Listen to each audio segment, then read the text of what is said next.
پردے پڑے ہوئے ہیں۔ اللہ نے مہر کر دی ہے ان کے دلوں پر اور ان کے کانوں پر اور ان کے آنکھوں پر پردے پڑے ہوئے ہیں۔ وعلی ابصارہم غشاوۃ ولہم عذاب عظیم، اور ان کے لیے ہے بہت بڑا عذاب۔ اب یہ ختم قلب جو ہے اس کے بارے میں بھی کچھ عرض کر دوں کہ اس میں بھی وہ ستیارتھ پرکاش کے مصنف کو تو یقیناً اس پر بھی اعتراض ہوا ہوگا، جب اللہ ہی نے مہر کر دی تو ان کا قصور کیا ہے؟ اللہ نے مہر کر دی، ہدایت ان کے دلوں میں داخل ہو نہیں سکتی، تو پھر ان کی مذمت کس بات پر؟ ان کا قصور کیا ہے؟ تو یہ بھی قاعدہ جو قرآن مجید میں تفصیل سے آیا ہے وہ یہ ہے کہ جب لوگوں کے اندر یہ ضد اور عناد اور ہٹ دھرمی یا تعصب، تکبر، یہ چیزیں جب پیدا ہو جائیں اور اس کی وجہ سے جب اعراض کرتا ہے انسان، تو شروع میں تو وہ اس شے کو حق سمجھ کر اعراض کرتا ہے، ہوتے ہوتے اس کی اپنی ذہنیت اس طرح بست ہو جاتی ہے کہ وہ واقعتاً اب اس کے اندر صلاحیت ہی نہیں رہتی حق کو حق سمجھنے کی، وہ حقیقت کو دیکھنے کی استعداد سلب کرنی جاتی ہے۔ یہ گویا کہ، اور ویسے بھی یہ ایک فزیکل فنومینا جو ہے فزیولوجی میں بھی وہ سمجھ میں آتا ہے کہ اللہ تعالیٰ نے جو ہمارا عضو جس کام کے لیے بنایا ہے، اگر وہ کام اس سے لیا جائے گا تو وہ عضو صحیح رہے گا، سالم رہے گا، اور اگر وہ کام اس سے نہ لیا جائے تو اس میں ڈی جنریشن ہوگی، وہ چیز جو ہے وہ اس کے اندر سے وہ صلاحیت سلب ہونی شروع ہو جائے گی۔ مثلا یہ کہ یہ جوڑ ہے، اس کو اگر آپ لاک کر دیں اور اس کے اوپر پلسٹر بہت دیر تک کے لیے چڑھا رہے تو پھر یہ جو ہے جام ہو جائے گا آپ کا یہ جوڑ جو ہے، اور پھر اس کے اندر یہ صلاحیت باقی نہیں رہے گی۔ آنکھوں پر طویل عرصے تک پٹی بندھی رہے تو بینائی سلب ہو جائے گی۔ اسی طرح انسان میں اللہ تعالیٰ نے حق کو سمجھنے کی اور پہچاننے کی جو استعداد، باطنی بصیرت، ایک بصارت ہے ظاہری، اسی طرح ایک بصیرت باطنی ہے جو بھی رکھی ہے، اگر اس سے آپ کام نہیں لیں گے، اس بصیرت نے آپ کو بتایا ہے یہ صحیح ہے، یہ حق ہے، آپ نے رد کر دیا ہے، تو اگر مسلسل اس پر عمل کریں گے وہ بصیرت ہی ختم ہو جائے گی، اللہ تعالیٰ وہ صلاحیت سلب کر لے گا، اور اسی کو تعبیر کیا جاتا ہے کہ ان پر مہر ہو گئی، ختم اللہ علی قلوبہم۔ یہ ابتداء نہیں ہوتا بلکہ یہ در حقیقت نتیجہ ہے، اعراض، انکار، حق کو حق سمجھنے کے باوجود قبول نہ کرنے پر اصرار، اس کا یہ منطقی نتیجہ ہے، اس کی سزا ہے جو ملتی ہے اس دنیا میں، کہ پھر ان کے اندر حق کو پہچاننے کی صلاحیت ہی باقی نہیں رہتی۔ چنانچہ اس قاعدے کو اور اس قانون کو اللہ تعالیٰ نے سورہ صف میں بیان کیا، فلما زاغوا ازاغ اللہ قلوبہم، جب وہ ٹیڑھے ہو گئے تو اللہ نے ان کے دلوں کو بھی ٹیڑھا کر دیا۔ یہ دلوں کو کج کر دینا بعد میں ہوا ہے، یہ نتیجہ ہے۔ جب وہ ٹیڑھے ہوئے، فلما زاغوا ازاغ اللہ قلوبہم واللہ لا یہدی القوم الفاسقین، جب وہ کج ہو گئے، ٹیڑھے ہو گئے، تو اللہ نے ان کے دلوں کو بھی کج کر دیا، ٹیڑھا کر دیا، اور اللہ ایسے فاسقوں کو، گویا کہ یہاں لفظ جو ہے محذوف ہے، زبردستی ہدایت نہیں دیتا،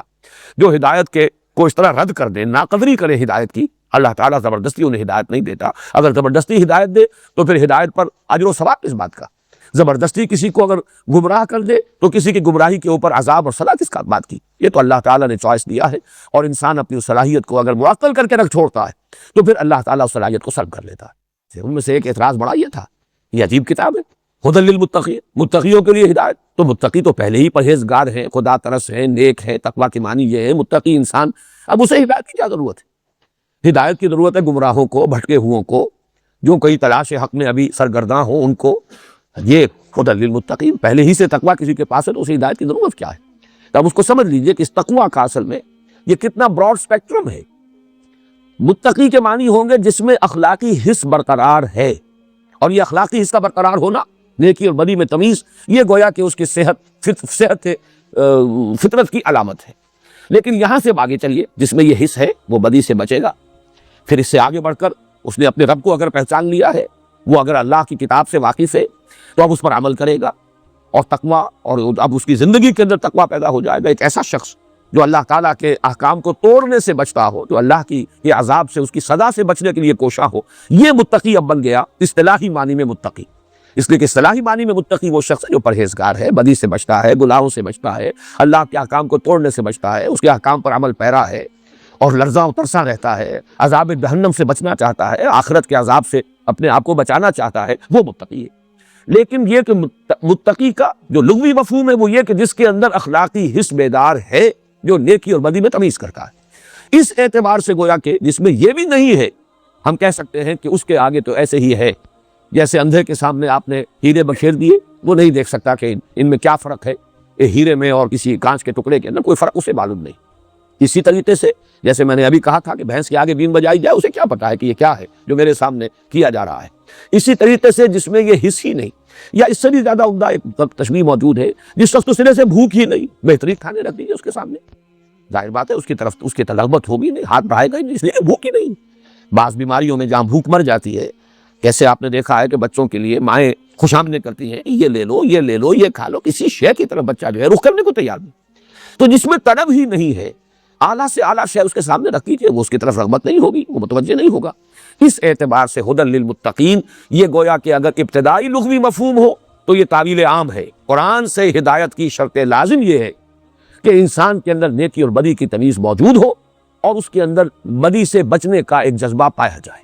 اگر یہ طلب ہے تو قرآن مجید کی ہدایت سے استفادہ کر سکے گا، ورنہ نہیں۔ اور تعویل خاص کے اعتبار سے ہدی للمتقین، دیکھو یہ متقیوں کی جماعت، جیسے کہ ابھی میں نے نام گنوائے، کبار صحابہ مہاجرین میں، وہ تو ظاہر بات ہے کہ حضور صلی اللہ علیہ وسلم کی جو تربیت ہے اور قرآن حکیم کی جو ہدایت ہے نظری اور فکری اور علمی، اس کا سب سے بڑا ثبوت، اور 13 برس کی حضور کی تربیت اور تزکیہ جو ہے اس سے مستفید ہونے والے لوگوں کی جماعت موجود تھی۔ یہ گلدستہ موجود ہے، سامنے دیکھ لو، ہدی للمتقین، یہ کتاب ہدایت ہے جس کی ہدایت کا برقع، جس کی ہدایت کا مظہر، جس کی برکات کا ظہور ان اشخاص کی زندگیوں میں ہوا ہے جو تمہارے سامنے موجود ہے۔ یہ تعویل خاص، اور وہ پہلی جو ہے وہ تعویل عام، ہدی للمتقین۔ الف لام میم ذالک الکتاب لا ریب فیہ ہدی للمتقین الذین یؤمنون بالغیب۔ اب یہاں بھی اس پر بھی چونکہ گفتگو ہو چکی ہے، تعارف کلام پاک کے ضمن میں جو میں نے بات